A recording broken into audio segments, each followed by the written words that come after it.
Welcome to News Ground. I am Rajiv और आज हमारे साथ एक बहुत ही खास शख्सियत मौजूद है जो अपनी बेबाक बात करने की शैली के लिए जाने जाते हैं। Motivational speaker, corporate trainer, social activist और YouTube sensation doctor Rebel Shraddhanand Pati. Shraddhanand ji, आपका इस शो में स्वागत है। धन्यवाद Rajiv, and I am just a rebel. वो डॉक्टर वाला जो पार्ट है, that was something not issue. So Shraddhanand ji, आपका बेबाक बोलने का जो तरीका है वो यूट्यूब पे काफी फेमस हो रहा है और आपसे काफी लोग जुड़ रहे हैं। और सो हम चाहेंगे कि आप अपने इस रिसेंट एक्टिविज्म के बारे में बताएं कि इस एक्टिविज्म को स्टार्ट करने के लिए आपको ये प्रेरणा कहां से मिली कि you must raise your voice on social media, और सबसे इंपॉर्टेंट बात कि आपने अपने नाम के आगे रेबल शब्द क्यों लगाया? Wow, that's a fantastic question. Basically यही क्वेश्चन मुझे पूरा हिंदुस्तान और पूरे वर्ल्ड से मुझे पूछा जा रहा है। राजीव, पहले तो मैं आपको थैंक यू बोलूंगा, धन्यवाद दूंगा कि आपने एक बहुत अच्छा प्लेटफॉर्म मुझे दिया अपनी बात कहने का। I am grateful to you my dear, and you are doing a wonderful job. एक चैनल के माध्यम से आप लोगों को अवगत कराते हैं। You are doing a wonderful job for that. और आपको बताना चाहूंगा कि देखिए, मैं मोदी भक्त रहा हूं। आप इस बात को अच्छे से ऑब्जर्व कीजिएगा गौर से। मैं मोदी भक्त रहा हूं शुरू से। जब से मैंने उनको सुना है 2014 के चुनाव से, मेरे अंदर एक बहुत ही डिफरेंट फीलिंग क्रिएट हुई थी। मेरा हार्ट जो है ना, वो बहुत स्ट्रांग हो गया था कि नहीं, इस आदमी में कोई बात है, इस व्यक्ति में कोई बात है, ये डिफरेंट है, he speaks differently, he has the capability of doing things differently. तो ये जो बोलने का बेवाकपन है, या जो आप देखते हैं सीधा बोलना, मैं बोलता हूं, मैं सीधा बोलता हूं। That is the cause because I am a fan and I am a follower of Modi ji. और रही बात है रेबल का, जो ये रेबल शब्द मेरे आगे जो प्रीफिक्स लगा है, देखिए, रेबल हमेशा लोग इंस्पिरेशनल लोगों को फॉलो करके ही बनते हैं। मेरे दादाजी एक स्वतंत्रता सेनानी थे और एक तरह से रेबल का ब्लड तो मेरे अंदर डीएनए में है। और जब मैं मोदी जी को सुनता था, वो बेबाक कांग्रेस के ऊपर बातें करते थे, 70 साल के राज के ऊपर, चाहे वो मनमोहन सिंह जी हो, चाहे राहुल गांधी जी हो, चाहे सोनिया जी हो, उन्होंने कभी ये सोच के नहीं बोला, जो उन्हें जायज लगा उन्होंने बोला, राइट। तो मुझे लगता है कि जब मैं मोदी जी को फॉलो करता हूं तो मेरा भी राइट है, मेरा भी अधिकार है कि आज अगर कुछ गलत हो रहा है तो रेबल को तो आवाज उठाना ही पड़ेगा। तो मैं उनका फॉलोअर था, एक नाते वो भी रेबल थे, एक नाते मैं भी रेबल हूं जी। लेकिन श्रद्धानंद जी, आज के डेट में जो सबसे बड़ा विडंबना है वो ये है कि 2014 से पहले जब हम सरकार या प्रधानमंत्री की आलोचना करते थे तो हमें कोई देशद्रोही या एंटी नेशनल नहीं कहता था, लेकिन आज के डेट में सिचुएशन पूरी तरह से बदल चुकी है और आज के डेट में सरकार की आलोचना करना देशद्रोह के समकक्ष देखा जाता है। सो ऐसी स्थिति कैसे हो गई है? और आई थिंक आप विचारधारा की भी अगेंस्ट एक रेबल हो शायद। देखिए, मैं आपको एक बात बताऊंगा। पहले तो आप गूगल पे भी कहीं भी देख लें, रेबल एक ऐसा शब्द है जो वर्ल्ड में एक अलग ही नजरिए से देखा जाता है। क्योंकि हर कोई, देखिए, इंडिया में एक फिलॉसफी रही है कि हर घर में भगत सिंह पैदा होने चाहिए, लेकिन वो घर पड़ोसी का हो। मेरे घर में तो मेरा बेटा सीधा इंजीनियर या डॉक्टर ही होना चाहिए, राइट। बिल्कुल। लेकिन अगर मैं यही सोचकर अगर मैं चुप बैठा रहा तो फिर मेरे देश का क्या होगा, मेरे मुल्क का क्या होगा, पहली बात। और दूसरी बात, ये जो एंटी नेशनलिज्म का एक प्रोपेगेंडा चलाया है सो कॉल्ड अंध भक्तों ने, मैं अगेन रिपीट कर रहा हूं, सो कॉल्ड अंध भक्तों ने। भाई देखिए, मैं देश का निवासी हूं, मुझे कोई वीजा तो चाहिए नहीं, मुझे कोई स्टैंप तो चाहिए नहीं कि मैं बंगाल से बिलोंग करता हूं और बिहार में मेरा जन्म हुआ, जो कि अब झारखंड में हो गया है, टाटानगर जमशेदपुर में मेरा जन्म हुआ, मेरा पैतृक गांव बंगाल में। तो भाई मुझे वीजा तो चाहिए नहीं कि मैं दिल्ली में आकर आवाज उठाऊंगा। और अगर मैं आपकी सरकार के खिलाफ आवाज उठाता हूं, आपके ऊपर आवाज नहीं उठाता हूं। मैंने कभी मोदी जी के ऊपर टिप्पणी नहीं की अपने जीवन में आज तक। मैं बैड बीजेपी गवर्नेंस के अगेंस्ट क्वेश्चन पुट अप कर रहा हूं। तो एंटी नेशनल अगर उनको ये लगता है तो ठीक है भाई, वो तुम्हारा नजरिया है, लेकिन ये सोच गलत है, ये विचार गलत है। अगर आप अपने विचारों को रखोगे, गलत को गलत बोलोगे, जिससे कोई एंटी नेशनल नहीं हो जाता जी। बिल्कुल sir. As a responsible citizen हमें सरकार की आलोचना तो करनी ही चाहिए ताकि सरकार जो अपने ट्रैक से अपना पाथ लूज करती है वो उस ट्रैक पे वापस आ सके। And it's glad to know sir कि यू आर अब Modi supporter but you are not an अंधभक्त जो दैट इज करेक्ट। और लेकिन सर, आज की डेट में जो हमारे साथ जो हम ऑब्जर्व कर रहे हैं वो हमें ये दिख रहा है कि जो हमारी सरकार है वो ग्राउंड रियलिटी से डिस्कनेक्ट होती जा रही है। और जो एकदम बेसिक ऑब्जर्वेशन है कि सरकार बहुत ही बेसिक चीजों में कहते हैं वो कनेक्ट नहीं कर पा रही। जैसे रिसेंटली जो आपका एक वीडियो था जिसमें आपने लोअर मिडिल क्लास का जो क्लासिफिकेशन उन्होंने 6 लाख से 18 लाख तक का किया था, yes yes yes. Completely absurd. So आपको ऐसा क्या लगता है कि सरकार का जनता के साथ ये डिस्कनेक्ट होना कब शुरू हुआ और इसके पीछे क्या मैकेनिज्म है, ऐसा क्यों हो रहा है? देखिए, मैं आपको एक बात बताऊंगा, जब 2014 में एक्चुअली बीजेपी की लहर नहीं थी, एक्चुअली मोदी लहर थी। दैट वाज मोदी लहर, in fact it was Modi tsunami. Modi ji की एक सुनामी आई और वर्ल्ड के सारे रिकॉर्ड टूट गए। इतना बड़ा इलेक्शन पैमाने पर आज तक कोई वर्ल्ड की पार्टी ने जीत हासिल नहीं की थी जो बीजेपी ने हासिल की। लेकिन वो लहर बीजेपी की नहीं थी, वो लहर थी मोदी जी की। लोग बीजेपी से ज्यादा मोदी जी को फॉलो कर रहे थे, राइट।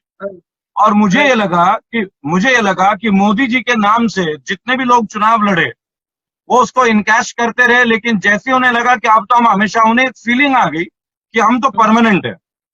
देखिए, महात्मा बुद्ध ने बोला, nothing is permanent in this world, if there is pain there will be happiness. बहुत छोटी सी बात है। ठीक उसी तरह जब कांग्रेस ने भी यही सोचा था तो कांग्रेस चली गई। इनको भी एक भ्रांत धारणा हो गई कि मिथ इन्होंने पाल लिया कि नहीं हम तो परमानेंट है। और इस तरीके से क्या हुआ कि मोदी जी का नाम को इनकैश करते हुए ये अपने खुद के कार्यकर्ताओं से इन्होंने मिलना बंद कर दिया, स्वयं अपने पार्टी के कार्यकर्ताओं को। जब आप अपनी पार्टी के कार्यकर्ताओं से ही नहीं मिलोगे, जब वो अपने तहसील की बातें आपको बताने में समर्थ ही नहीं होंगे, तो भला आप लोगों से कैसे जुड़ेंगे?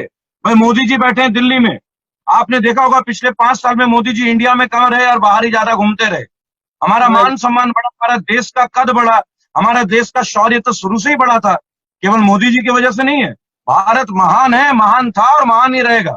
लेकिन हमारी कंट्री का क्या हाल है? हम जाके लंदन में झंडा तो देखने नहीं जाएंगे ना, झंडे तो हमारे दिल में गड़े हुए हैं, हमारे देश के, हमारे वतन के। हम देखेंगे कि हमारे देश का एक आम जनमानस क्या वो खुश है? क्या एक टैक्सी ड्राइवर खुश है? क्या एक ब्यूटी पार्लर में काम करने वाली युवती खुश है? क्या एक सफाई कर्मचारी खुश है? क्या एक छोटे से एमएससी का काम करने वाला, क्या वो खुश है?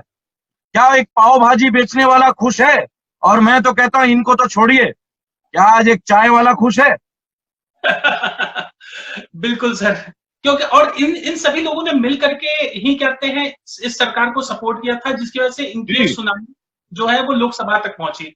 और आज के डेट में ये पूरा जो मिडिल क्लास का तबका है वो एक किसी न किसी तरह से नाखुश तो है, ये बात तो जग जाहिर है।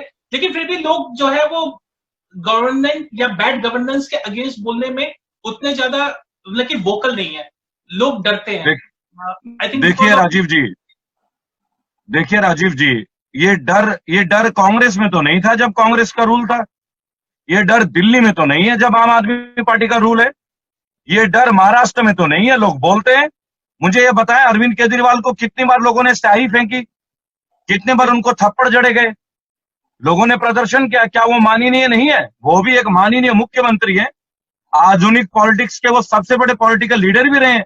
उन्होंने तो बीजेपी और कांग्रेस सबको आईना दिखा दिया। मैं एक बात कहता हूं कि आज बड़ा मुश्किल एनवायरनमेंट है। जिन मोदी जी ने हम लोगों को आवाज उठानी सिखाई, आप गौर से सुनिएगा राजीव जी ये बात। मोदी जी मैं आपका नमन करता हूं, मोदी जी मैं आपका नमन करता हूं। और मैं आभारी हूं कि इस जीवन में मुझे आपसे मिलने का मौका मिला। मैं फिजिकली तो आपसे नहीं मिला, लेकिन मैं टीवी में, मोबाइल से आपसे अक्सर रूबरू होता हूं और मैं आपको अपना गॉडफादर मानता हूं। लेकिन मोदी जी, आपने ही मुझे ये साहस और हिम्मत दिया है। लेकिन मैं आपसे रिक्वेस्ट करूंगा, जो आपके गवर्नेंस के लोग हैं, आज आपकी तरह कोई आवाज उठाता है उसे देशद्रोही उठा के मुकदमे लगा देना। कृपया गौर कीजिए मोदी जी, अगर आपके भक्तों के साथ ये होगा तो जो आपके मानने वाले नहीं है, जो आपके फॉलोअर नहीं है, जो आपके विचारधारा से असहमत है, उनके साथ क्या स्थिति होती होगी आप सोच के देखें। मैं तो यही निवेदन करूंगा कि आपको दूसरों को भी सुनना चाहिए। मन की बात करिए जरूर, लेकिन दिल की बात सुनिए भी तो सही।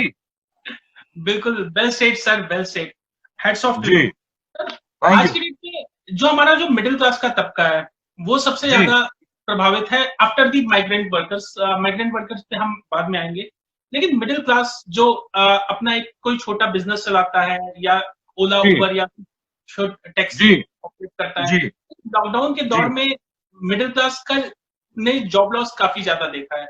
और जो छोटे व्यापारी तो अपना बिजनेस लोन पे चला रहे थे, आज की डेट में वो अपने लोन की ईएमआई नहीं दे पा रहे हैं। मोरेटोरियम की फैसिलिटी है, मगर बैकग्राउंड में उनका इंटरेस्ट बर्डन जो है वो in due course of time वो बढ़ता जाएगा। और राजीव जी, वेरी करेक्ट। सो सरकार जो है वो मिडिल क्लास के साथ भी जो है वो वैसा कनेक्ट नहीं कर पा रही है, जबकि middle class is there the largest vote bank. क्या सरकार को डर नहीं लगता कि मिडिल क्लास को नाखुश करके वो आगे फ्यूचर इलेक्शंस में कैसे सक्सेसफुल हो पाएगी? राजीव जी, आपके चैनल के माध्यम से मैं एक बात बताना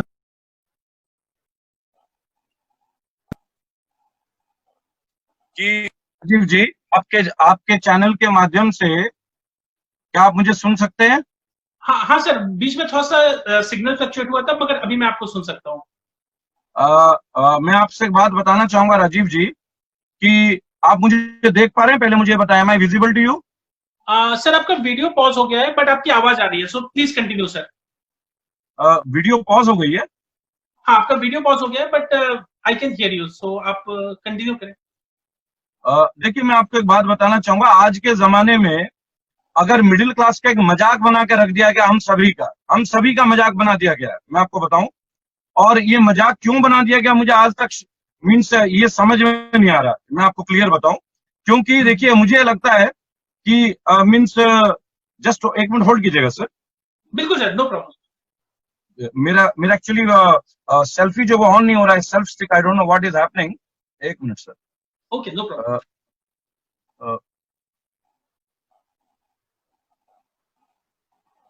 जस्ट मिनट सर, पता नहीं। हाँ जी, अब आप मुझे देख सकते हैं शायद। यस सर, अभी आपका वीडियो। राजीव जी, मैं एक बात बताऊंगा कि मिडिल क्लास को तो सबने अपने पैर की जूती समझ लिया है। पैर की जूती, मैं ये वर्ड यूज कर रहा हूं। आप वोट मांगते हैं, आप आते हैं, और उसके बाद संसद में आ जाते हैं, बिल पास करवा लेते हैं। मिडिल क्लास को पूछना तो सूर, आपने तो मिडिल क्लास को उठा के फेंक दिया है, बिल्कुल ही फेंक दिया है। और ये जो मैं रेबल बनाऊं ना जी, ये रेबल मैं बना ही हूं लोअर मिडिल क्लास और मिडिल क्लास की वजह से। कारण ओके, लगता है हमारा एजुकेशन है हमारे पास, और इसके अलावा कुछ, राइट? जी जी, थोड़ा सा एजुकेशन, ये मैं आपको बताऊं, इसके अलावा कुछ भी नहीं है। तो मुझे लगता है कि मीन्स ये जो सोच है इन लोगों की कि भाई आप इनको जब भी मांगो वोट मांगो, और उसके बाद जो है ये लोग भूल जाएंगे, इनको तो हमें कुछ करना ही नहीं है, नेक्स्ट इलेक्शन के टाइम पे मैं आऊंगा and it will be done. आप एक बात देखिए, आज निर्मला जी अपना एक प्लानिंग देती हैं, इकोनॉमिक स्ट्रक्चर के ऊपर आके एक लेक्चर देती हैं ऑफिशियली। वो लेक्चर था 20 लाख करोड़ का, उन्हें 5 दिन लग जाते हैं, 5 दिन। बिल्कुल। मैंने क्वेश्चन पूछा था अपने वीडियो के माध्यम से, एक सिक्योरिटी गार्ड महीने के 10,000 रुपए कमाता है, साल के 1,20,000 कमाता है, तो वो कौन से क्लास में आता है? आपके वीडियो के माध्यम से मैं पूछना चाहूंगा, उसका क्लास डिफाइन कर दे। एक ब्यूटी पार्लर में युवती काम करती है, 15,000 रुपए का सैलरी मिलता है एक बार्बर को, तो वो कौन से सालाना कितने हो गए सर? 15,000 करके लगाओगे तो आप 1,80,000। बिल्कुल सर, बिल्कुल। तो ये कौन से क्लास में आता है? और 1,80,000 में हमारी क्या उम्मीद है, हमारे जीवन का क्या सारांश, आप समझ सकते हैं, राइट? इन्होंने कुछ नहीं किया सर, कुछ भी नहीं किया।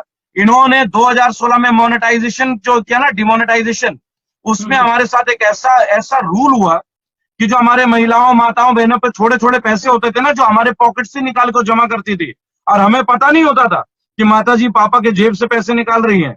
लेकिन जब कोई इमरजेंसी होती थी तो वही पैसा काम आता था, एक्सीडेंट के लिए, बहन बेटी की शादी के लिए। आज घरों में झांक के देख लीजिए राजीव जी, क्या आपके घर में पैसे हैं? मैं ज्यादा दूर की बात तो नहीं करता राजीव जी, हमारा आप भी स्ट्रगल कर रहे हैं अपने जीवन में, क्या हम संघर्षरत नहीं है आज के युग में? बिल्कुल सर, संघर्ष तो सभी के जीवन में है। और और आप बात कर रहे थे टैक्सी वालों की, आप एक बात सोचिए, 2014 के बाद ओला और उबर में एक ऐसा तूफान आया कि इंडिया में एक इंडस्ट्री पानी में नहीं बह गई, सुनामी में। आज की डेट में प्राइवेट टूर ऑपरेटर्स बचे ही नहीं, सब ओला और उबर ने ले लिया। तो सर, अगर आपको बड़ी मछली देना है ना बार बार, तो बड़ी मछली तो छोटी मछली को खाती रहेगी ना। आप शार्क क्यों बनाते हैं? शार्क मछली ना बनाओ, वेल ना बनाओ, आप छोटे छोटे टूना फिश ही बना दो यार, मैकरेल बना दो हमारे लिए। बिल्कुल सर, हमारी सरकार वोकल फॉर लोकल की बात करती है, लेकिन बैकग्राउंड में जो बड़े कॉर्पोरेशंस हैं उनकी मोनोपोली का गेम चल रहा है। चाहे आप टेलीकॉम सेक्टर में देख लें या फिर और भी दूसरे सेक्टर्स में देख लें, जहां पे बड़े प्लेयर्स जो है वो मोनोपोली अपना कायम करने के लिए काफी ज्यादा अग्रसर जी। होती है। तो देखिए मिडिल क्लास को तो इन्होंने अपने एजेंडा में कभी लिया ही नहीं। अभी भी 5 लाख रुपए का इनकम टैक्स का स्लैब है। अरे कम से कम इससे 10 लाख तो करो। आपने जीएसटी बढ़ा दिया 12% से सीधा चीजों की 26% पहुंच गई, पर्सनल चीजों की। अरे आपने उनको आमदनी में क्या योगदान दिया? आमदनी में भी योगदान दे देते। बिल्कुल। देखिए एक बात मैं बोलूंगा आपको, इस गवर्नेंस की सबसे बड़ी बात है, नोट कीजिएगा और अपने मंच पे इसे फैलाइएगा जरूर। बिल्कुल इस गवर्नमेंट ने मिडिल क्लास से ना इनकमिंग ले ली, मिडिल क्लास के लिए कुछ आउटगोइंग नहीं किया जी, केवल हमसे लेते रहे। हमारी अब बस हमारा खून बचा हुआ है जी थोड़ा सा, बाकी तो टैक्स के माध्यम से इन्होंने ले ही लिया। अब अगर वो खून भी ले लेंगे तो हम तो मृत है, हम लोग मृत है, we are dead, we are physically dead. You're bang on target sir. In fact देखिए सरकारों को ये समझना चाहिए कि मिडिल क्लास जो है वो इस अर्थव्यवस्था को चलाने वाला वो चक्का होता है जो जी पूरी अर्थव्यवस्था को चला रहा है। उस मिडिल क्लास के ही सक्रिय होने की वजह से लोअर क्लास से लेकर के अपर क्लास तक सबकी गाड़ी चल रही होती है। आपने लेकिन आपने अभी मोरेटोरियम के बारे में बोला था, आरबीआई के मोरेटोरियम जो है, जो बैंकों ने किया है। मेरा मेरा अगला वीडियो इसी के ऊपर है, मैं आपको बताऊंगा, जो कल प्रदर्शित होगी। कल मैं इसी के ऊपर आ रहा हूँ, ऑलरेडी मेरी प्रिपरेशन हो गई। अगर आप उसमें लोगों का दर्द सुनेंगे ना जी, आपके आंसू निकल आएंगे राजीव जी, आपके आंसू निकल जाएंगे। आजकल बगैर वेरिफिकेशन के केवल आधार कार्ड के बेस पे सर्टेन एप्स हैं जो आप नेट पे देखते हैं, जो तुरंत 20,000 50,000 दे देते हैं, राइट। बट सर उनका कॉस्ट ऑफ इंटरेस्ट बहुत ही ज्यादा होता है। हर एक महीने में डबल है, अगर आप नहीं दे रहे 3,000 का 6,000 है। उसके ऊपर बिल्कुल एक आंदोलन चल रहा है, हफ्ता वसूली, एक आंदोलन चल रहा है। कल मैं उस आंदोलन के मुहिम को आगे बढ़ाने वाला हूं। भाई क्या ओके एक बात बताइए, 15-15 हजार जो लोग ले रहे हैं उनको एक महीने में 30,000, तो फिर हमें कमाने का मौका भी दे दीजिए, हमें सिखा दीजिए कि कमाते कैसे हैं। सर टेक्निकली ये तो वही बात हो गई जो मदर इंडिया मूवी में हमने देखा है कि जो गांव का लाला Yes, होता था वो कैसे लोगों का शोषण करता जी था। आज सर, आज केवल के एक लिए बात तो बदल बदल गई, गई। केवल एक बात बदल गई। गांव का लाला धोती कुर्ता पहनता था, आज सब हाईटेक सूट बूट पहन के बैठे हैं ऊपर दिल्ली में, मुंबई में, बड़े बड़े राइट दफ्तर लेके, और शिकार हम जैसे आप जैसे लोग हैं। हमारे बस हाथ में कुछ नहीं है सर, केवल एक मोबाइल है। मैं आपको बताऊं, हमारे राइट हाथ में उन्नति के नाम का केवल एक मोबाइल है, जिसमें हम आप जैसे लोगों का दर्द देखते हैं रोज। This is what we have. जी बिल्कुल सर। सर बहुत खुशी हुई जानकर कि आप ऐसे संवेदनशील टॉपिक पे वीडियो बना रहे हैं और लोगों में इस बात को लेकर के अवेयरनेस होगा क्योंकि because of ji lack of financial planning and lack of financial education लोग ऐसे जी माया जाल चक्रव्यूह में फंसते हैं। So really appreciate you for that sir कि आपने इस टॉपिक जी को उठाया। सर जी। हम टॉपिक पे बढ़ते हैं जो हमारा माइग्रेंट लेबर्स का क्राइसिस था इसको रिजॉल्व राजीव करने जी, में। राजीव जी, राजीव जी, हाँ हाँ बिल्कुल एक शब्द आपको वापस लेना होगा। आपने जो लाइन आपने बोला, एक शब्द आप प्लीज वापस लीजिएगा। हम अपने भारतीय मजदूरों के बारे में बात करेंगे, प्रवासी नहीं है वो, दे आर नॉट माइग्रेंट। बिल्कुल सर बिल्कुल सुनिए सर। सुनिए सुनिए, ऐसा क्यों है मैं आपको बता दूं। जब हमारे देश में विदेशी पक्षी आते हैं ना, हमारे यहाँ राइट जसोला विहार है, कालिंदी कुंज है दिल्ली में, साउथ में, बाहर के पक्षी आते हैं 6 महीने के लिए, क्योंकि यहाँ पे पानी है, तो उन्हें प्रवासी पक्षी बोला जाता है, यानी migratory birds. Migratory birds are those birds which are not from our country. ये जो राइट लेबर है, जो मजदूर है, ये भारतीय मजदूर है, ये प्रवासी नहीं है। ये मोदी जी की जो बीजेपी गवर्नेंस है, इन्होंने मजदूरों को प्रवासी का एक नया शब्द दे दिया। आप देखिए कितना गलत संज्ञान लिया गया है। अपने देश के स्वदेशी भाई बहनों को इन्होंने प्रवासी बना दिया। आगे आप समझ सकते हैं।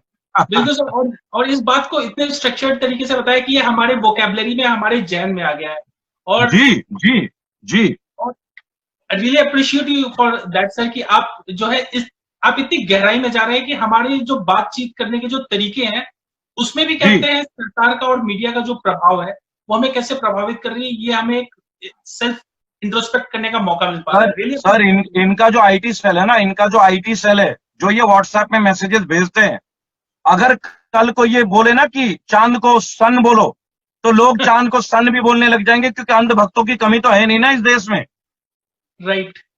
और सर मैं तो क्या बोल, जी जी सबसे बड़ी बात यह कि अंधभक्तों के या आईटी सेल के इस चक्रव्यूह में पढ़े लिखे लोग भी डिग्री होल्डर्स तक जो है वो इससे प्रभावित हो रहे हैं और वो ऐसे बरगलाने वाले मैसेजेस को न सिर्फ फॉरवर्ड करते हैं वो खुद ऐसी बातों के लिए वोकल होते जा रहे हैं।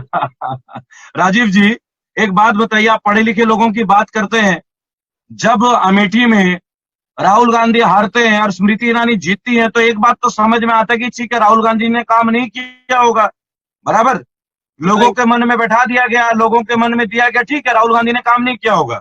लेकिन जब स्मृति ईरानी को शिक्षा मंत्री बना दिया जाता है, जो कि 12वीं पास है, अंडर ग्रेजुएट है, मेरी बात सुनिए, और शिक्षा मंत्री बैठेंगे शिक्षाविदों के साथ, स्कॉलर्स के साथ, एजुकेशनिस्ट के साथ, जो कि पीएचडी है, तो सोचिए देश कहां जा रहा है, सोचिए देश कहां जा रहा है। सीरियसली सर, सिमिलरली हमारी फाइनेंस मिनिस्टर जो पहले डिफेंस मिनिस्टर भी थी, उनके भी क्वालिफिकेशन का मुद्दा आपने अपने एक वीडियो में उठाया है। जी जी जी जी। तो सर, जो हमारे गरीब मजदूरों की क्राइसिस हुई थी, जो आज भी वो सड़कों पे पैदल चल रहे हैं, इसको रिजॉल्व करने के लिए सरकार ने कोई खास कदम नहीं उठाया। इनफैक्ट जो पहली ट्रेन चली थी वो 1 मई यानी कि वर्ल्ड लेबर डे के बाद चली थी, क्योंकि सरकार को पता ही नहीं था कि इतनी बड़ी क्राइसिस चल रही है। और जब वर्ल्ड लेबर डे आया और वो लेबर शब्द देख के उन्हें लगा कि हमारे मजदूर भी सड़कों पे हैं, उनके लिए कुछ करना चाहिए, तो फिर उन्होंने ट्रेनें चलाई, जो वाकई में बहुत कम है। और सोशल डिस्टेंसिंग के साथ ट्रेनें पहले भी चलाई जा सकती थी, लेकिन सरकार की तरफ से इतना बड़ा नेग्लिजेंस आखिर कैसे हो रहा है? क्या इसके पीछे कोई कैपिटलिस्ट मोटिव छुपा हुआ है? राजीव जी, बहुत ही संवेदनशील मुद्दा है जो आपने उठाया है, और करोड़ों लोगों के दिल का सवाल भी है ये मैं आपको बताना चाहूंगा। आभारी हूं जो आपने मेरे से सवाल पूछा। I am grateful to you for this. और मेरा एक राय है, देखिए राय तो सबके अलग अलग हो सकते हैं, मेरा एक निजी राय है और मेरी एक अंडरस्टैंडिंग एज ए रेबल में एक बात को बोलूंगा कि मैं कहता हूं कि आपको लॉकडाउन खोलने की जरूरत ही नहीं थी। पहली बात, एक तो आपने lockdown all of a sudden कर दिया, अगर आपने थोड़ा टाइम देते तो लोग शायद अपने अपने डेस्टिनेशन में पहुंच जाते, राइट। इतनी बड़ी आफत नहीं आ रही थी, इतनी बड़ी आफत इसलिए नहीं आ रही थी क्योंकि कोरोना तो जनवरी से चल रहा था, हमें पता चल गया था चाइना में केसेस हुए हैं, लेकिन हम फरवरी में जो है नमस्ते ट्रम्प कर रहे थे, तब हमें ध्यान नहीं था क्या, राइट। आप अपने अहमदाबाद को हाईलाइट करने के लिए आपने नमस्ते ट्रम्प कर दिया कोरोना के दौर में, आज उसकी कीमत अहमदाबाद चुका रही है, आज अहमदाबाद भुगत रहा है इस गलत फैसले की वजह से। आज लाखों लोग प्रभावित हैं इस गलत फैसले के लिए, नमस्ते ट्रम्प के लिए। हम नमस्ते ट्रम्प को 8 महीने बाद भी कर सकते थे, क्या बड़ी बात थी, बराबर, लेकिन नहीं, ये व्यस्त रहे एमपी की सरकार गिराने में, बराबर। इनको कोरोना तब नहीं दिखा, अचानक से मार्च की 24 तारीख में 25 में इनको दिखता है, लॉकडाउन कर देते हैं। और दूसरी बात, अगर आप लॉकडाउन कर ही दिया तो आप उनके खाने पीने की व्यवस्था करते तो शायद आपको लॉकडाउन खोलने की भी जरूरत नहीं होती, आज कोरोना इतना फैलता भी नहीं। इन्होंने तब राज्यों को सब अपने कंट्रोल में रखा जब कोरोना में 1000 केसेस भी नहीं थे, और जैसे ही 50,000 केस पूरे होने लगे, इन्होंने सारे राज्यों को आत्मनिर्भर बनाना सिखा दिया, शुरू कर दिया कि आप आत्मनिर्भर बन जाओ। ठीक है, पॉइंट देखिएगा कितनी बड़ी बात है कि जब कुछ कंट्रोल हो तो तारीफ मैं लूंगा, और जब आउट ऑफ कंट्रोल हो तो ये तो भाई आम आदमी पार्टी सरकार की विफलता है। राजस्थान में तो जो गहलोत सरकार बेकार है, काम नहीं कर रही है। वहां तो जो है हमारे जो मीन्स बहुत बड़े हमारे युवा नेता भी आप जानते हैं, जो उप मुख्यमंत्री भी हैं, शायद मैं उनका नाम भूल रहा हूं, सचिन पायलट जी, वो तो बोलेंगे सचिन पायलट तो बिल्कुल ही बेवकूफ निकला, और उधर बोल देंगे महाराष्ट्र में उद्धव ठाकरे को तो काम करना ही नहीं आता, शरद पवार ने तो जीवन में काम ही नहीं किया, बराबर। जब देखो ये बात को उठाते ही नहीं, ये दिखता नहीं है कि अहमदाबाद इनकी गढ़ था, आज अहमदाबाद टॉप हॉटस्पॉट एरियाज में काउंट किया जा रहा है, राइट। मजदूरों भाइयों का, मजदूर भाई बहनों को इन्होंने गेहूं देना शुरू कर दिया, गेहूं। अरे मूर्खों, अंधभक्तों, अरे अंधभक्तों, मूर्खों, जाहिलों, मुझे एक बात बताओ, अपने नेताओं से पूछो तो सही, लॉकडाउन में तो आटा चक्की बंद था, गेहूं को क्या दांत से चबा के आटा बनाते क्या वो? सर ये आप पॉइंट को समझिए, कितना बड़ा विषय है ये, राइट। क्योंकि ग्राउंड रियलिटी लोग डिस्कनेक्टेड है। आटा चक्की बंद है, क्या दांत से चबा चबा का आटा बनाओगे, पानी से पी के उसे हॉर्लिक्स बना लोगे क्या, उसे बॉर्नविटा बना लोगे क्या, कि थोड़ा सा चना डाल लिया, थोड़ा सा गेहूं डाल लिया, थोड़ा सा दूध डाल लिया, चबा यूं चबा दिया और बॉर्नविटा बना लिया? मजाक हो रहा है। देखिए, मेरे तरह मेरे करोड़ों साथी भाई और बहन जिन्होंने अपने परिवार के सदस्य खोया, वो मजदूर भाई बहन, मैं सीधी बात बोलूंगा, मेरे भाई बहन, मुझे कसम है उनके खून की, मैं आज आपको एक बात बता रहा हूं, मुझे कसम है उनके आंसुओं की, जो मैंने देखा है। मैं बहुत बड़ा हैसियत नहीं रखता, आने वाले दिनों में रेबल का प्लेटफॉर्म हो रहा है। अगर मैंने इन छुटपुटिया नेताओं की छुट्टी ना करवा दी ना रेबल के माध्यम से, तो मेरा नाम रेबल श्रद्धानंद पति नहीं। देश के तमाम युवाओं के आपके माध्यम से मैं आज एक बात बोल रहा हूं, एक प्लेटफॉर्म आ रहा है रेबल। हम राजनीति में नहीं आएंगे, लेकिन जो राजनीति में काम नहीं कर रहे हैं ना, उनको हम उनकी जगह तक वापस भेजेंगे। जैसा था ना राइट टू रिकॉल, अगर इनको रिकॉल ना करवाए जनता के बीच इनके कामों के ले जाके इनको नंगा करें।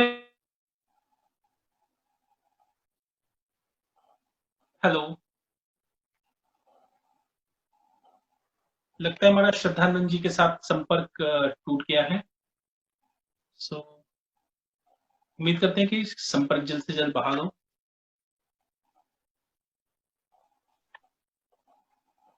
जी, आप मुझे देख सकते हैं।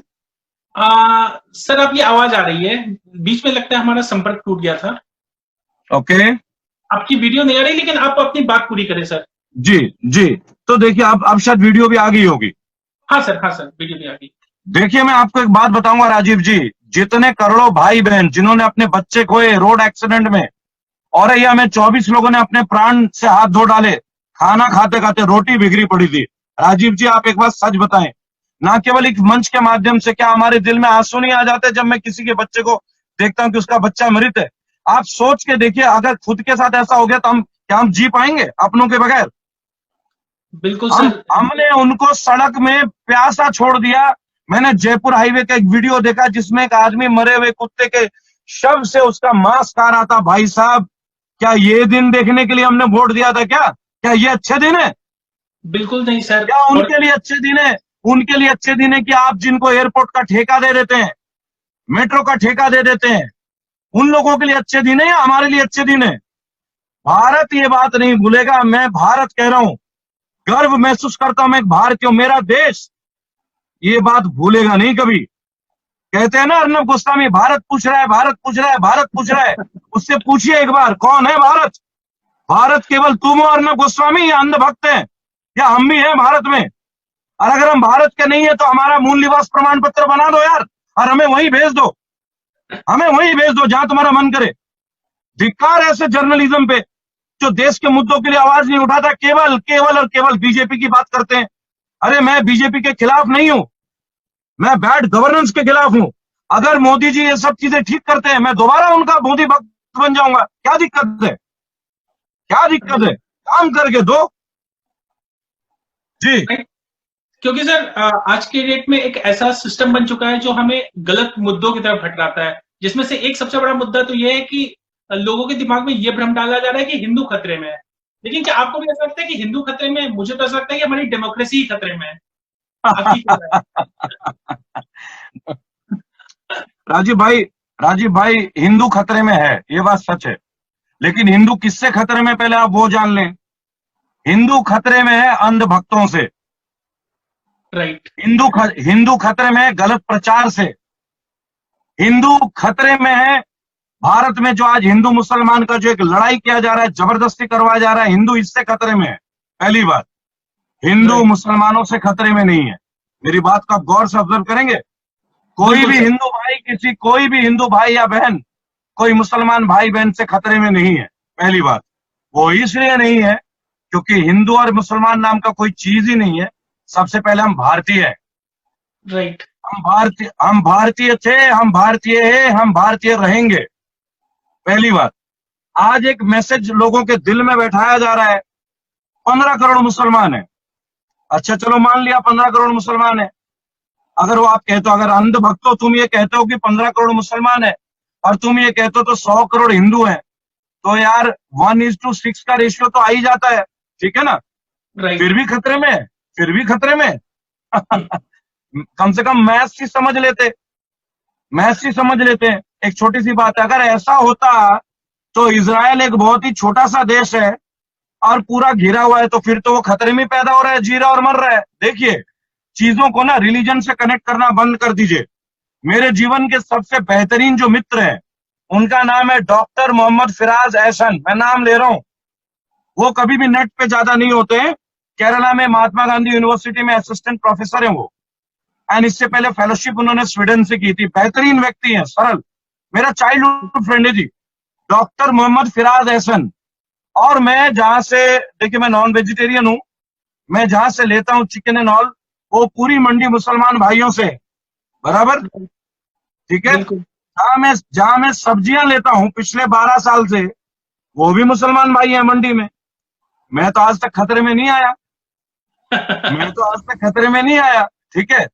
और मैं लाल किले अक्सर जाता हूं, अक्सर, क्योंकि हमारे मामा जी दिल्ली पुलिस में है, पोस्टेड, मेरे मिसेस के जो मामा जी है, और वो चांदनी महल थाने में पोस्टेड रहे। मैं नाम ले रहा हूँ थाने का, चांदनी महल थाना, बिल्कुल अंदर रहे। हम तो दिन रात जाते रहे, हमें तो आज तक कोई समस्या नहीं आई। मेरे तो इतने मित्र हैं, मुझे बुलाते हैं, मैं जाता हूँ हजरत गरीब नवाज, ख्वाजा गरीब नवाज के यहाँ अजमेर दरगाह शरीफ, और मैं मंदिर तो खूब जाता हूँ। मैं हिंदू ब्राह्मण हूँ भाई, मेरा धर्म है, I am proud to be an Hindu, I am very proud. लेकिन क्या मुझे हिंदुत्व आप लोगों से सीखना है? क्या मुझे कोई पॉलिटिकल पार्टी सिखाएगी कि मैं हिंदू कैसे बनूं? शर्म करो यार, शर्म करो। मैं मुदगिल ब्राह्मण हूं। एक छोटी सी बात है, माँ काली मेरी पुजारी है, मैं, माँ काली मेरी कुल देवी है, आई एम सॉरी, मैं उनका पुजारी हूँ, वो मेरी कुल देवी है। मुझे किसी पार्टी की जरूरत है क्या? कमाल है, आए हिंदुत्व का पाठ पढ़ाने, हिंदू खतरे में। अरे हिंदू सदा मजबूत है, सदा मजबूत रहेगा। हिंदू इसलिए मजबूत है और मजबूत रहेगा क्यों? क्योंकि हिंदू धर्म सभी धर्मों को प्यार करता है, सभी धर्मों का सम्मान करता है। लाल बिल्कुल। बहादुर बिल्कुल। शास्त्री, बाबू राजेंद्र प्रसाद, जवाहरलाल नेहरू, किस बंदे ने आज तक कभी, हमारे माननीय पूर्व के प्रधानमंत्री, राष्ट्रपति नेताजी सुभाष चंद्र बोस, भगत सिंह जी, कौन कौन थे भगत सिंह के साथ? अशफाकुल साहब थे, कि हामिद साहब थे जो शहीद हुए। मुझे एक बात बता, मौलाना अबुल कलाम आजाद थे जो स्वतंत्रता सेनानी थे। आजाद भारत को आज हम जो देख रहे हैं, कितना बड़ा योगदान था इनका। नेताजी सुभाष चंद्र बोस का आजादी हिंद फौज में कितने सैकड़ों नहीं लाखों की संख्या में मुसलमान थे। हमें एक बात समझना होगा इस आईटी सेल के थ्रू से, कि आप भारत के मुसलमानों को पाकिस्तानी समझते हैं क्या? आप भारतीय मुसलमानों को पाकिस्तानी समझते हैं क्या? है? उनकी कोशिश तो वैसी ही अरे, रहती है। अरे एक छोटी सी बात है, जितने भी देश के मुसलमान हैं मेरे भाई बहन है, हिंदू तो मेरे अपने हैं ही, क्योंकि मैं हिंदू हूं। और मैं गर्व से कहता हूं कि मैं हिंदू हूं। क्यों? क्योंकि मेरा धर्म महान है, मेरा धर्म सभी को गले लगाता है। हमने दुनिया को बुद्ध दिया, महात्मा बुद्ध। आज चाइना इतना बड़ा पावर है, हमें आके दिखा रहा है। चाइना में कौन पूजे जाते हैं? महात्मा बुद्ध। महात्मा बुद्ध कौन थे? हिंदू ही थे ना। बिल्कुल। हमारी हमने ही धरती तो से। दिया। आज जापान में महात्मा बुद्ध पूजे जाते हैं। जापान को महात्मा बुद्ध किसने दिया? कंबोडिया को महात्मा बुद्ध किसने दिया? हमने दिया। तो बिल्कुल आप हमें हिंदुत्व ना समझाएं। हिंदुत्व एक बहुत ही महान धर्म है, जिसको समझना इतना आसान नहीं है अंधभक्तों। हम जैसे लोग समझते हैं। और एक बात मैं आज आपको बोल रहा हूं, राम मंदिर का निर्माण हो रहा है, बहुत ही गर्व की बात है। सुनिएगा मेरी बात। आप जाकर अयोध्या में मुसलमानों से पूछिए, मंदिर के लिए पहले ईंट अयोध्या के मुसलमान देने के लिए तैयार बैठे हैं। मंदिर के लिए पहला नींव मुसलमान करने के लिए बैठे हैं। क्यों? क्योंकि आपसी भाईचारा ही है हमारा मजहब। मजहब नहीं सिखाता आपस में बैर रखना। हमें आए हिंदुत्व का खतरे, हिंदुत्व को खतरा, हिंदुत्व को कोई खतरा नहीं है जी। जब तक बागी रेबल सदानंद जैसे लोग हैं, जब तक आप जैसे लोग हैं राजीव जी, ना हिंदू खतरे में ना मुसलमान खतरे में, हम सब एक है जी। मगर सर हमारी डेमोक्रेसी तो जरूर खतरे में दिख रही है, खास करके मध्य प्रदेश जैसे इंसिडेंट्स जो हुए थे, जहां पे एक बहुमत की सरकार को गिराया गया और एक भाजपा ने अपनी सरकार बना ली। और इसके पीछे क्या हुआ हम सभी जानते हैं। हमारे एमएलए कैसे रिजॉर्ट्स में उनको ठहरना पड़ता है। सो ऐसे इंसिडेंट्स को देख के डेफिनेटली मुझे कभी कभी शक होता है कि शायद हमारी डेमोक्रेसी है जो सबसे ज्यादा खतरे में है। देखिए, किसी भी महान राष्ट्र का जब निर्माण होता है ना, उस राष्ट्र के लोगों को बहुत कीमत चुकानी पड़ती है। हमारा देश आजाद हुआ, नेताजी सुभाष चंद्र बोस ने अपने प्राणों की आहुति दी, ठीक है जी। लाला लाजपत राय ने अपने जीवन का त्याग दिया। सुखदेव, राजगुरु, अशफाकुल्ला खान, हमीदुल्ला खान, इन लोगों ने अपने प्राणों की आहुति दी, ठीक है साहब। मौलाना अबुल कलाम आजाद ने पूरा जीवन दे दिया। चंद्रशेखर आजाद ने तो स्वयं को ही गोली मार ली, ठीक है ना। कितने बड़े वीरता के परिचय के। इन लोगों के वीर गति के बारे में बात करने का मैं औकात नहीं रखता। और मुझे गर्व है कि मैं उस देश का निवासी हूं जिस देश में ये महान लोग जन्मे, ठीक है। तो मैं आपको एक बात बोलूंगा, एक महान राष्ट्र को डामाडोल करने के लिए कई सारे शरारती तत्व रहते हैं। अंध भक्तों, ये शरारतें बंद कर दो। नहीं करोगे तो बंद कर दूंगा, नहीं करोगे तो रेबल तैयार हो रहे हैं, करोड़ों रेबल तैयार हो रहे हैं। चुपचाप सुधर जाओ, अच्छे से बात करो, भाईचारे में रहो, भाईचारा बनाओ। अगर तुम्हें विश्वास नहीं होता तो अपने माता पिता के साथ बैठो, और जो बातें तुम गंदगी फैलाते हो एक बार अपने माँ बाप के सामने बैठ कर दिखाओ, तो तुम्हारे माता पिता ही तुम्हारे गाल में चपेट लगा देंगे कि भाई तू ये क्या कर रहा है, क्या तूने ये संस्कार पाए हमसे? तुम्हारे स्वयं के माता पिता तुम्हें चपेट देंगे, क्योंकि कोई भी माँ बाप ये नहीं सिखाता कि आपस में लड़ाई सिखाओ, धर्म के नाम के विभाजित करो। जी सर, ये भी एक बहुत बड़ी विडंबना है, क्योंकि हमारे जो अंधभक्त हैं उसमें से ज्यादातर हमारे बेरोजगार युवक हैं, जिनके पास या तो टिकटॉक पे वीडियो बनाने का एक ऑप्शन है, या फिर ट्विटर या दूसरे सोशल मीडिया प्लेटफॉर्म्स पे ट्रोलिंग करने का। और ये एक बहुत ही गहरी स्थिति है कि हमारे देश में जो बेरोजगारी है वो बढ़ती जा रही है, और ऐसे अंधभक्त पैदा होते जा रहे हैं जो पार्ट टाइम पॉलिटिक्स में इन्वॉल्व हो रहे हैं। अत्यंत ही अत्यंत ही अत्यंत ही अच्छा मुद्दा है आपका राजीव जी। आप ये सोचे कि लोग टिकटॉक क्यों यूज करते हैं? इसलिए कि अगर कुछ ज्यादा टिकटॉक में लोगों का वीडियो शेयर हो गया तो उन्हें 4 पैसे मिलेंगे, राइट? आज देश का युवा एमबीए और बीटेक होने के बाद 10-10 हजार के कॉल सेंटर में, 8-8 हजार के कॉल सेंटर में काम कर रहा है, और उनके माता पिता बेचारे लोन लेके 8-10 लाख रुपए खर्च कर रहे हैं, उनको एमबीए की और बीटेक की डिग्रियां दिला रहे हैं। तो आप समझ सकते हैं एजुकेशन का सिस्टम क्या है। एम्प्लॉयमेंट तो तब आएगी ना जब हमारे देश का एजुकेशन सिस्टम का स्ट्रक्चर सही होगा। हमारी सरकार ने लाखों लोगों को एफिलिएशन दे दिया, एआईसीटी ने एफिलिएशन दे दिया, कॉलेज खोलो भाई, कॉलेज खोलो, एमबीए पढ़ाओ, बीटेक पढ़ाओ, और तो और बीएड पढ़ाओ, और तो और एमबीए पढ़ाओ। मुझे एक बात बताओ, जब आप 1-1 लाख 5-5 लाख बच्चे एक-एक राज्य से निकालोगे ग्रेजुएट करा के, और आपकी वैकेंसी निकलेगी 50-50, एक बात सोचिएगा। अभी मैंने देखा था एक चपरासी के पोस्ट के लिए पीएचडी वाले ने अप्लाई किया, और एक आदमी नहीं 150 लोगों ने अप्लाई किया था।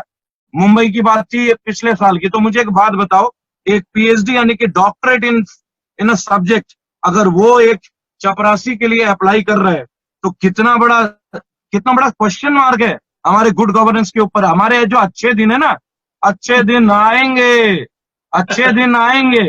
कितना बड़ा प्रश्न है राजीव भाई। क्या आपको दर्द नहीं होता? मुझे आप एक दिल पे हाथ रख के बताएं, क्या आपको दर्द नहीं होता जब आप इस तरह की घटना को देखते होंगे? कितना बुरा लगता है भाई साहब, कितना बुरा लगता है। आप सोच के देखें, माँ बाप के आंखों का तारा होता है उनका बेटा या बेटी। वो सोचते मेरा बेटा पढ़ लेगा तो मेरा कर्ज को उतारेगा, मेरी एक बेटी उसकी शादी होगी। अरे ये सब तो तब होगा जब वो पाँव में खड़ा होगा, उससे 8,000 मिलेगा, ये तो उसके बस और ट्रक का आने जाने का किराए में निकल जाएगा, ऑटो का किराए में निकल जाएगा। ये हालत है हमारे देश की। और अच्छे दिन का पर्याय यही है, नौकरी है नहीं, डायलॉग हजार भरे में 5 करोड़ नौकरी आएंगे, 20 करोड़ नौकरी आएंगी। अरे 20 और 5 करोड़ छोड़ो, 10-20 हजार ही दे दो भाई, पहले कम से कम कुछ तो बेरोजगार से होकर रोजगार में आएंगे। तो ये चीजें, ये है जी हमारा, आप जो नौकरी का प्लेटफॉर्म कर रहे हो ना, इसके ऊपर हमारा एक बहुत बड़ा सिस्टम फेलियर है, बहुत बड़ा सिस्टम फेलियर, जिसको मैं बहुत जल्दी एजेंडे पे ला रहा हूं। क्यों? क्योंकि जो मैंने रेबल नाम का अपना फाउंडेशन स्टार्टअप किया ना जी, ये एक्चुअली देश का बेसिक स्ट्रक्चर के ऊपर है। जैसे मैंने निर्मला जी के ऊपर एक बात प्रश्न किया, निर्मला जी के ऊपर मैंने कोई पर्सनल क्वेश्चन नहीं किया, बतौर फाइनेंस मिनिस्टर ये मेरा राइट था। ऐसे ही एजुकेशन में आऊंगा, ऐसे ही स्पोर्ट्स में आऊंगा। अभी इस महीने आप देखते जाएं, सवाल हम देंगे, और अगर वो बोले ना कि जवाब भी तो दीजिए, तो अभी तो सवाल उठा रहा हूं, जो मंच दे देंगे ना जवाब का, उस मंच पे आकर जवाब और सोल्यूशन भी देंगे, सोल्यूशन भी बताऊंगा, समाधान भी बताऊंगा। बिल्कुल सर, और as a citizen it is our right to ask good questions and legitimate questions to our government, so we really appreciate you for that. Sir, education के साथ साथ हेल्थ केयर की भी वैसी स्थिति है। सर, मेरा सवाल ये है कि क्या 6 साल का वक्त एक बहुत छोटा समय है कि एजुकेशन और हेल्थ केयर में रिफॉर्म्स नहीं लाए जा सकते थे? देखिए, क्या नाम है राजीव जी, बहुत बहुत पहले एक मूवी आई थी, मैंने देखा था, अनिल कपूर जी का नायक लैंडमार्क मूवी है। लैंडमार्क मूवी आज भी है। आप उस मूवी को जितनी बार देखोगे आप कभी बोर नहीं होगा, आप इंस्पिरेशन लोगे उस मूवी से, एक फील लोगे आप। क्यों? क्योंकि उसमें जो हीरो है, जो नायक है अनिल कपूर जी, वो हमारे और आपकी तरह का आम आदमी है, मिडिल क्लास आदमी है। मिडिल क्लास, मैं वर्ड को बार बार यूज कर रहा हूँ, राइट? और आपने एक मूवी देखा होगा, डैशिंग सीएम भारत, ये साउथ की एक बहुत बड़ी हिट मूवी है, महेश बाबू, उसके हीरो है महेश बाबू। मैंने वो मूवी भी देखी है। मैंने उस मूवी में देखा है कि सीएम, बतौर सीएम उसका एक प्लानिंग होता है। और उन्होंने दिखाया है कि जो सीएम के जो एमएलए एमपीज होते हैं उनके किस तरह का व्यवहार होता है जब आप कुछ अच्छा करने जाते हो, राइट। राइट। मैं ये कहता हूं अगर सच में इनमें डेयरिंग है ना, सच में अगर इनमें डेयरिंग है, देश में करोड़ों नायक नायक तैयार बैठे हैं। एक दिन तो मैं नहीं बोलूंगा, एक हफ्ता दे के देख लो, एक हफ्ता दे दो, केवल एक हफ्ता। ये जो काला धन काला धन काला धन चिल्ला रहे हो ना इतने दिन से, काला धन के नाम से ही तो सरकार बना के आए थे, ठीक है ना। राइट। और कितना काला धन आ गया आपके पास वो हम आज जानते ही हैं, कितने करोड़ों आप ले आए और 15-15 लाख लोगों के खाते में आने वाले थे, ठीक है ना। तो मुझे तो लगता है राजीव जी वो 15 लाख नहीं, वो कम से कम 1 करोड़ होगा जो हमें अगले 5 साल बाद मिलेंगे, ठीक है ना। तो अगर अगर अगर काम करना आता है तो करो, नहीं करना आता है तो छोड़ दो ना सीटें, जिन्हें करना आता है उन्हें करने दो, देश को पीछे क्यों लेके जाते हो। और एक खुला चैलेंज है जी, जो ये बोलते हैं कि एक आरएसएस का एक टिप्पणी आया था एक व्यक्ति का व्हाट्सएप के, मैं नहीं जानता वो ऑथेंटिक है या नहीं है। उन्होंने बोला कि ये जाहिल है, मेरे लिए अनएजुकेटेड है, मतलब इसकी क्या औकात है, मेरी क्या औकात है निर्मला जी से प्रश्न पूछने का। आपके चैनल के माध्यम से दोबारा मैं पूछना चाहूंगा कि मैं, आप, राजीव जी और करोड़ों भारतीय अगर कुछ सवाल पूछना चाहते हैं तो क्या निर्मला जी या मोदी जी से अगर हम कुछ पूछना चाहते हैं तो हमारी कोई शैक्षणिक योग्यता होनी चाहिए क्या कि पीएम का प्रश्न करने के लिए क्वालिफिकेशन भी ले लो, बराबर। भाई पीएम साहब तो खुद कहते हैं मैं चाय वाला हूं, राइट। पीएम साहब तो खुद वो कहते हैं चाय वाला हूं, राइट। स्मृति ईरानी जी खुद कहती है मैं तो, कभी कहती है ग्रेजुएट हूं, कभी अंडर पोस्ट ग्रेजुएट हूं, इतनी क्वालिफिकेशन तो मैं पोजेस करता ही हूं कि मैं प्रश्न पूछ लूं। और समाधान के लिए बुला के देख लें एक बार, समाधान बताएंगे उनको क्या दिक्कत है।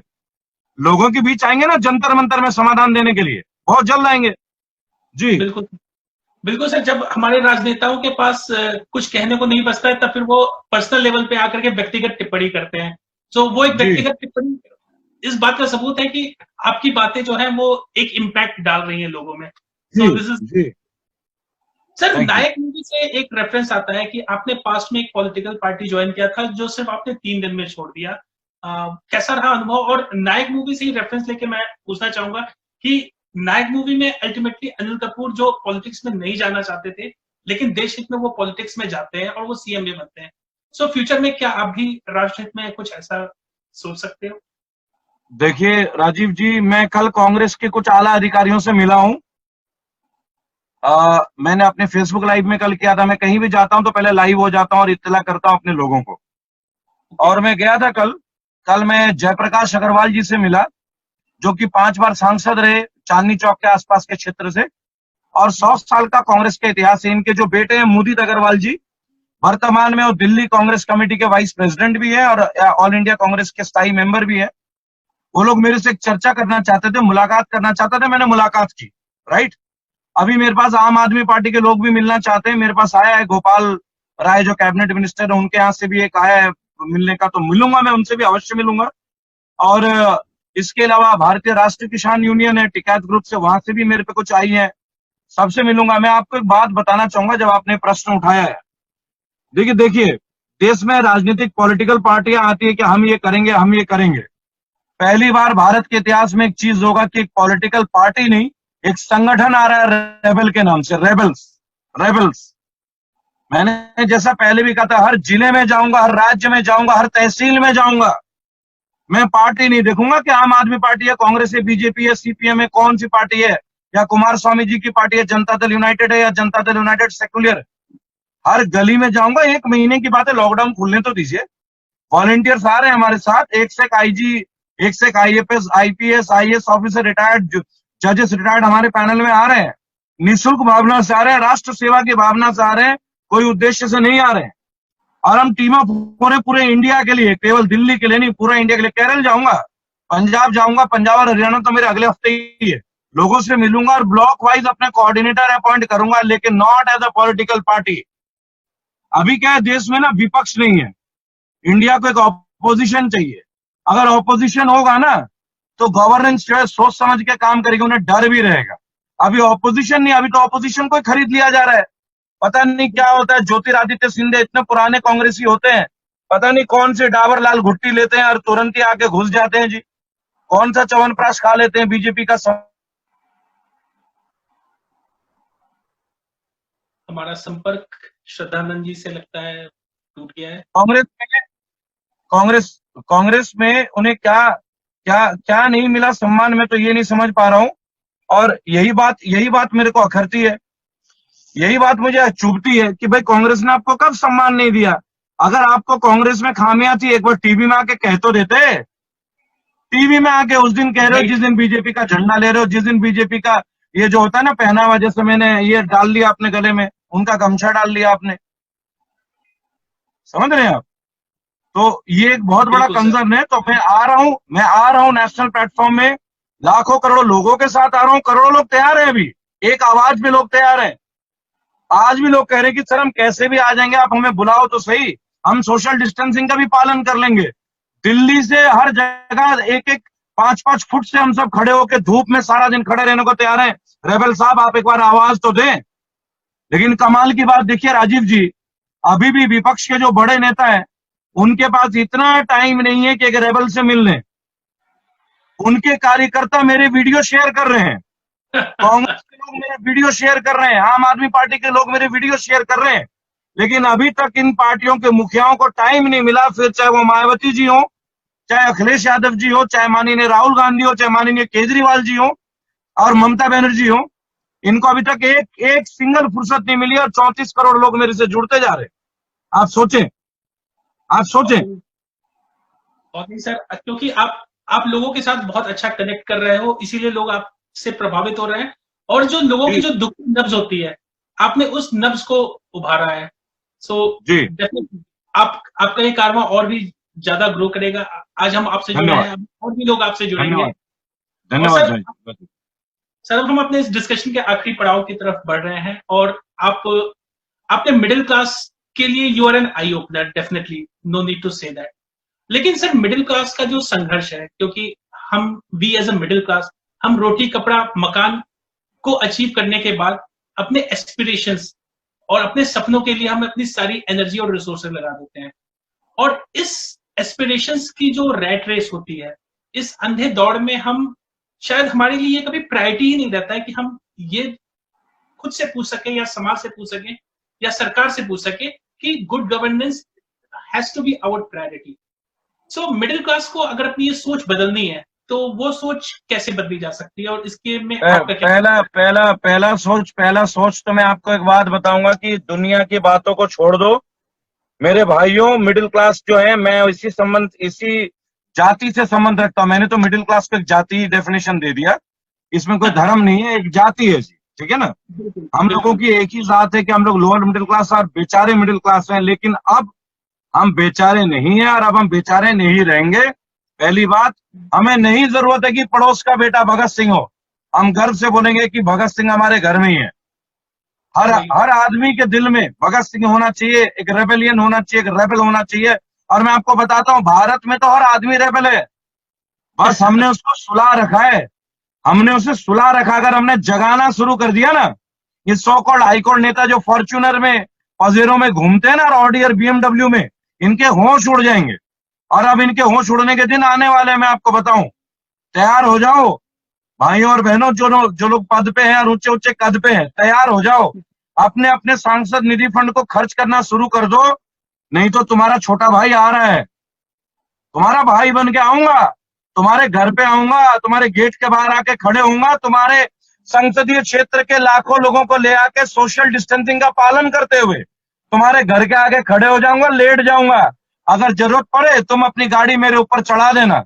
जान तो उसी दिन चली गई थी जिस दिन मिडिल क्लास में पैदा हुआ था। अब तो केवल आत्मा रह गई है, शरीर में कुछ नहीं बचा। लेकिन जो मेरे साथ हुआ वो दूसरों के साथ क्यों हो। मेरे पिताजी, हम 3 भाई हैं और मेरे पापा टेलको में सर्विस करते थे। मैं आपको बताऊं, आज आपको एक अपनी शेयरिंग कर रहा हूं। मेरे पापा का अरमान था कि मेरे बच्चे इंग्लिश मीडियम स्कूल में पढ़े। उनके 3 बेटों में से केवल एक ही बेटा इंग्लिश मीडियम में पढ़ पाया, वो मैं हूं। और मेरे दोनों बड़े भाई ज्येष्ठ भ्राता जो है वो रामकृष्ण मिशन से पढ़े, जिनका फीस उस जमाने में 3 रुपए था, जब मेरा फीस 175 रुपए हुआ करता था।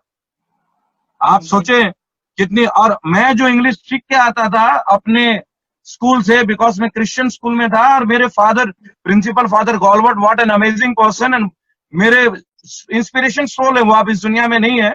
और मेरे vice principal father Cyril Fernandes जो अभी यूएसए में है, ये जिक्र आप जरूर कीजिएगा अपनी वीडियो में, क्योंकि यूएसए में आपके छोटे भाई की वीडियो की भी धूम मची हुई है, क्योंकि मिडिल क्लास लोग वहां भी जाके आज कुछ सेटल हो रहे हैं। उन्होंने मेरे को इंग्लिश सिखाया कि भाई हिंदी पीरियड में केवल हिंदी बोलोगे, बाकी पीरियड में इंग्लिश बोलोगे। तो मैं वहां से अंग्रेजी सीख के अपने घर में जब अपने भाइयों से बोलता था ना, इस तरह से मेरे भाई अंग्रेजी सीखे, इस तरह से मेरे भाई अंग्रेजी सीखे। क्या कष्ट रहा होगा, आज मेरे दोनों बच्चे इंग्लिश मीडियम में पढ़ रहे हैं, लेकिन मेरे पापा तो ये फुलफिल नहीं कर पाए ना। उन्हें कितना मलाल रहा पूरे जीवन इस बात का, पर क्या करते बेचारे, नहीं जीना पैसे, अपने लिए कपड़े नहीं सिलाते थे, ड्यूटी वाला पैंट शर्ट ही सिला देते थे। मैंने अपने पापा का पूरा संघर्ष देखा राजीव भाई, जो सफारी बोलते हैं ना, एक ही कलर का शर्ट पैंट, पापा ड्यूटी की ड्रेस का सफारी सिला लेते थे कि अलग से ड्रेस ना खरीदना पड़े। कितना त्याग दिया उस आदमी ने। अरे ऐसे करोड़ों लोग हैं, केवल मेरे पिता नहीं, आपके पिता भी होंगे राजीव भाई, आपके घर में माता भी होंगे, जिन्होंने ना कभी कोई जेवर नहीं खरीदा भाई साहब, कभी जेवर नहीं खरीदा। हमें मालूम था, हमारी घर में जब पहली मोटरसाइकिल आई थी उसका क्रेज क्या था, कितने साल लग गए। एक लैंडलाइन फोन लगाना कितनी बड़ी हैसियत की बात थी। हमने देखा है वो दौर, जब पूरे मोहल्ले में किसी एक पे टीवी होता था। आज हम पे केवल क्या है, एक मोबाइल है जी। मिडिल क्लास के पास बस ये मोबाइल है कि जब आप फ्रस्ट्रेटेड हो जाओ, 2-4 जोक सुन लो, यूट्यूब में वीडियोस देख लो और फिर अपने संघर्ष को शुरू करो। पर अभी नहीं चलेगा, अभी नहीं चलेगा राजीव जी। अब मिडिल क्लास जाग रहा है, और मिडिल क्लास अगर जाग गया ना, बहुतों को सोना पड़ जाएगा। ये भी मैं आपको बता रहा हूँ। वेल सेड सर, आपने एकदम सही बात कही। और आपने तो, आपकी बातें सुन करके सिर्फ मेरा ही नहीं, और जो भी लोग ये वीडियो देखेंगे, सबके जहन में उनके अपने बचपन की वो यादें ताजा हो गई होंगी, हो बिल्कुल जाएंगी। होंगी जी, बिल्कुल होंगी। मिडिल क्लास हमने इवॉल्व किया है हम, क्योंकि 1990s में और उसके पहले हमारे देश की इकोनॉमिक कंडीशन वैसी नहीं थी जैसी आज है। तो हम आपको एक बात बता दे राजीव जी, आपको एक बात बता दें, जो मिडिल क्लास है ना, जितने भी शहरों में, बैंगलोर, दिल्ली, मुंबई, कलकत्ता, चेन्नई, जितने भी हमारे मेट्रो सिटीज हैं और छोटे छोटे टाउन्स एंड कस्बे हैं, एक बात आपको बता दूं आज, कि इन सारे मिडिल क्लास फैमिलीज में जो है, आपको एक बात बता दूं कि इसमें जितने भी लोग अपने फ्लैटों में रह रहे हैं ना, इनके घर में आधे से जो ज्यादा चीजें हैं वो ईएमआई पे है। बिल्कुल। चाहे वो एलईडी हो, एक टीवी जिसको बोलते हैं, चाहे वो रेफ्रिजरेटर हो, चाहे वो एक एसी हो, ये सब किस्तों में है। ये हालत है हमारे देश में। जब कोई मेहमान आता है ना और घर में देखता है, अरे वाह, इसके घर में तो अच्छा सोफा है, बहुत बढ़िया टीवी है सोनी का, 60-70 हजार का, रेफ्रिजरेटर तो 50 हजार का, डबल डोर वाला स्मार्ट टीवी है, बच्चे इसमें पढ़ भी लेते हैं। ये सब तो देख के बड़ा अच्छा लगता है, लेकिन कोई उस आदमी से पूछे, मकान मालिक से, तो पता चलता है एक बात का, क्या पता चलता है, कि भाई साहब ये सब किस्तों में है। राइट। कोई सेविंग नहीं है, किसी के हाथ में सेविंग नहीं है। इस लॉकडाउन के दौर में लोग तरस गए हैं, किसी के जेब में 15-20 हजार रुपए नहीं है। मैं आज आपको बता रहा हूँ, लोगों ने अपनी गाड़ियां बेच दी। ये हालत, जिन पे कार थे वो बाइकों में आ गए। ऐसा स्थिति केवल हमारी नहीं है, लाखों करोड़ों लोगों के राजीव जी। और फिर ये लोग चिल्ला के बोलते हैं झंडा गड़ रहा है ऑस्ट्रेलिया में, झंडा गड़ रहा है अमेरिका में, लोग नतमस्तक हो रहे हैं। अरे यार, अमेरिका और ऑस्ट्रेलिया को बाद में देखेंगे, देश के अंदर जो भारतीय है इनको ही देख लो यार, थोड़ा इनके कष्टों को समाधान करो। मजदूरों को 5 किलो, मजदूरों के लिए अनुराग जी बोलते हैं कि हमने तुरंत ही 500 रुपए डाल दिया, या कितना डाल दिया। एक बात बताओ, 500 और 1500 में गुजारा होता है क्या? गुजारा होता है? खाते में डाल दिया। 500 तो सर वैसे भी कम है, और वैसे भी पेंडेमिक और लॉकडाउन के टाइम पे सभी वस्तुओं की जो दाम जो बढ़े थे, 500 रुपए तो उसमें और भी ज्यादा जो है वो। आपके इंटरव्यू के जस्ट बाद अभी मेरा 11:15 बजे का एक इंटरव्यू है, जिसमें केवल इसी के ऊपर मेरा इंटरव्यू है, 11:45 पे, केवल इसी मुद्दे के ऊपर, पैंडेमिक में खर्चे के ऊपर। Right sir. जी सर, इस इंटरव्यू में भी हमने काफी टॉपिक्स को कवर किया, और मैं सच कहना चाहूंगा कि आज के डेट में श्रद्धानंद जी, आप जो है वो विपक्ष की भूमिका निभा रहे हो, क्योंकि धन्यवाद भाई साहब, धन्यवाद राजीव जी। एक आपके दिल में भी एक रेबल है, जब भी आप इस चीज को पसंद कर रहे हैं, आपके दिल में भी एक बागी है जो गलत चीजों के लिए उठना चाहता है, जिसकी आवाज आप अपनी तरह से उठा रहे हैं। आवाज में अपनी तरह से उठा रहा हूं, आप अपने प्लेटफॉर्म का इस्तेमाल करके लोगों को अवगत करा रहे हैं, परिचित करा रहे हैं, तमाम करोड़ भारतीय लोगों को भारत की समस्याओं से अवगत करा रहे हैं। मैं बोल के कर रहा हूं, मैं उनके साथ चल के कर रहा हूं। जितना भागीदारी मैं निभा रहा हूँ शायद उससे कई गुना ज्यादा भागीदारी आप जैसे लोग कर रहे हैं। मैं नमन करता हूँ आप जैसे लोगों का।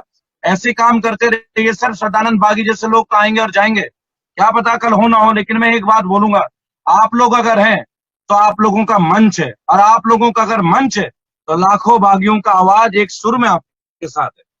जी बिल्कुल सर, और सोशल मीडिया पे हमारी ये बातचीत रहेगी, तो हम रहे ना रहे, लेकिन आने वाले समय में लोग जो है हमारे इस बातचीत को देखेंगे और इंस्पिरेशन लेते जैसा रहेंगे। कि जैसा कि मैंने आपको बताया, जो नेशनल टीवी न्यूज चैनल है उनमें से कुछ चैनलों ने मेरे को कॉल भी किया, मेरा नंबर मांगा कि टेक्निकल टीम आपका नंबर मांगता है, लेकिन आज तक इंटरव्यू नहीं लिया उन्होंने। तो मैं ये बात समझ सकता हूँ कि उनको कितना बड़ा प्रेशर है। नहीं तो आप एक बात सोचिए, अगर एक अंडा नहीं फूटता है ना तो इंटरनेट में सेंसेशन हो जाता है, तो वो टीवी में आ जाता है। आप लोग आज एक बात देख रहे हैं, 35 करोड़ लोग से ज्यादा एक वीडियो को देख चुके हैं, लेकिन नेशनल न्यूज चैनल में आज तक इसका जिक्र नहीं है। क्यों नहीं है आप समझ सकते हैं कितना बड़ा प्रशासन का प्रेशर है इन न्यूज चैनलों पे। मैं उनकी व्यवस्था को समझता हूं, मुझे उनसे कोई शिकायत नहीं, चाहे वो एबीपी न्यूज हो, चाहे और न्यूज चैनल हो, चाहे एनडीटीवी हो। मैं समझ सकता हूं कि इनके ऊपर भी प्रेशर अवश्य होगा। नहीं तो आप एक छोटी सी बात बताएं, अगर एक लड़का अलग से गाना गा देता है तो रिपोर्टिंग हो जाती है, एक खड्डे में अचानक से पानी आ जाता है तो टीवी में आ जाता है। और आज करोड़ों करोड़ों लोग, माताएं बहनें, इंटरनेट में आप लोग, इतने इंटरव्यूज वेब में हो रहे हैं मेरे चैनलों में, लेकिन एक भी प्रमुख राष्ट्रीय चैनलों में मेरा एक भी साक्षात्कार नहीं है, इंटरव्यू नहीं है। तो आप समझ सकते हैं देश का प्रजातंत्र, डेमोक्रेसी हमारी कितने बड़े पैमाने पे खतरे में है। आप समझ सकते हैं, आप समझ सकते हैं इस बात को राजीव जी। बिल्कुल सर, न्यायपालिका, विधायिका, कार्यपालिका और मीडिया, ये डेमोक्रेसी के ये जो 4 स्तंभ हैं, इन चारों स्तंभ की खामियां जो है वो हम सभी को दिख रही हैं।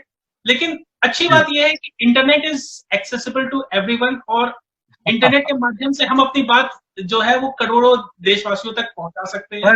सर मैं तो ये जानता हूं, कल को अगर इन्होंने मेरा चैनल बंद कर दिया तो क्या हुआ? मेरे वीडियोस काफी हैं, मेरी आवाज काफी है, मेरी आवाज मेरी नहीं है, लाखों करोड़ों रेबल्स की आवाज है। रेबल्स की आवाज क्या दबाओगे?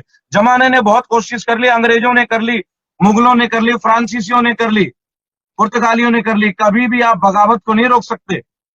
लेकिन आप बगावत को सही डायरेक्शन दे सकते हैं।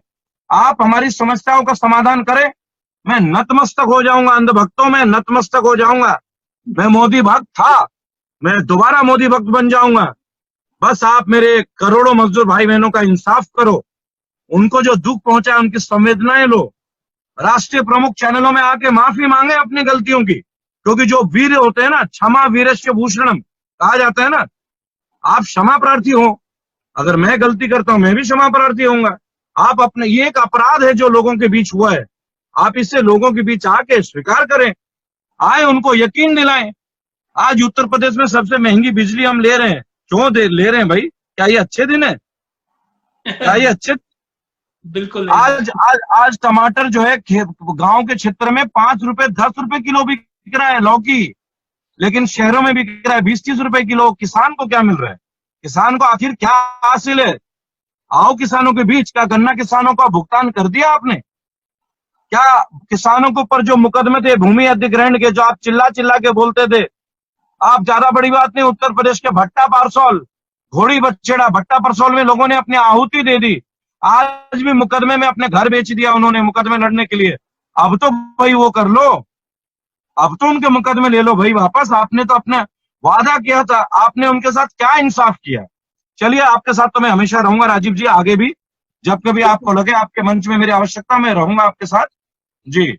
सर आपने न्यूज ग्राउंड के लिए वक्त निकाला, इसके लिए हम आपके लिए बहुत आभारी हैं। और आप जो ये जन चेतना का जो कार्य कर रहे हो, इसके लिए we salute you for that sir. Wish you all the best जी। आपके माध्यम से मैं बस एक आखिरी चंद पंक्ति बोलूंगा, ठीक है जी? आपका मंच है, इस मंच से मैं आह्वान करता हूं कि मैं रेबल सदानंद पति आप लोगों के लिए अपना प्राण न्यौछावर करने को तैयार हूं।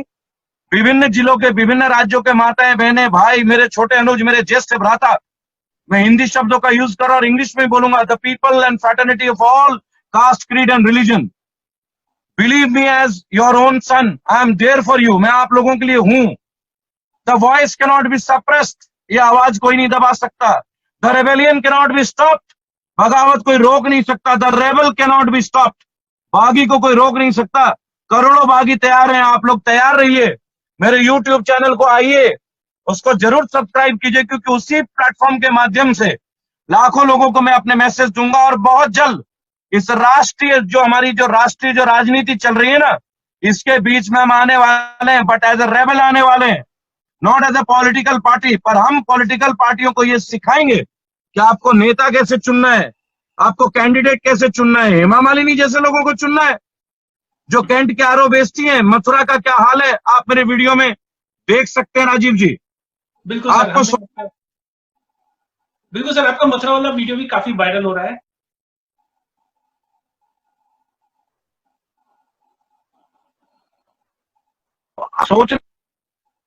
आपको ये सोचना है कि क्या सनी देओल के जैसे लोगों को आप लेंगे कि ये 2.5 किलो का हाथ जब उठता है ना तो उठ जाता है।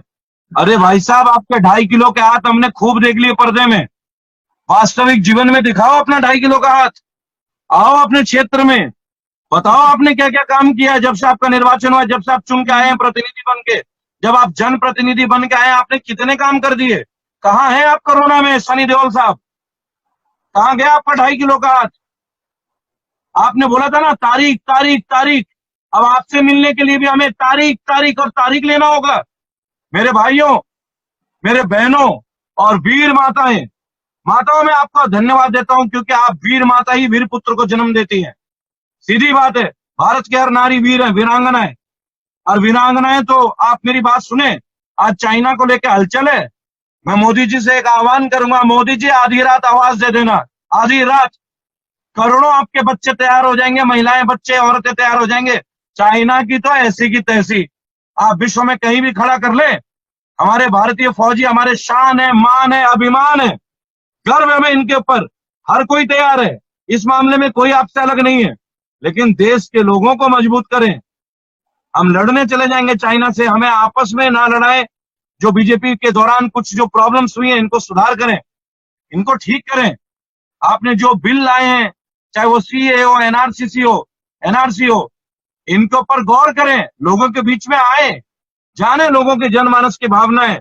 लोग आपके साथ तब भी थे, अब भी रहेंगे और आगे भी रहेंगे, मैं भी रहूंगा, लेकिन मैं रहूंगा तब जब आप मुझे संतुष्ट करोगे। जय हिंद, जय भारत। मैं रेबल सदानंद पति आपका धन्यवाद देता हूं राजीव जी, और करोड़ों लोगों को अपना सलाम देता हूं। नमस्कार। नमस्कार सदानंद जी, आपसे बात करके बहुत अच्छा लगा। Thank you. धन्यवाद।